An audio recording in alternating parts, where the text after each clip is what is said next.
बिस्मिल्लाह, अस्सलाम वालेकुम। वालेकुम सलाम। भाईजान, क्या क्या खाने देते हैं आप फ्री में? इधर जी हम कभी चिकन कौरमा करते हैं, कभी चना पुलाव, कभी बिरयानी होती है और कभी हम रोटी और कौरमा वगैरह होता है साथ में। ये माशाल्लाह कब से फ्री लंगर चला रहे हैं? ये 3 साल से हम अलहमदुलिल्लाह जी ये चला रहे हैं फ्री दस्तरखान।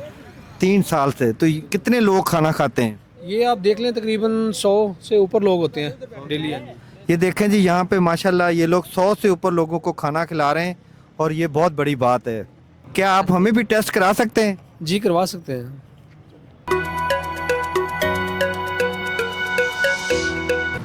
ये जी मैंने माशाल्लाह बिरयानी खाई है, ये चने वाली बिरयानी, और वाकई इसका जायका बहुत अच्छा है।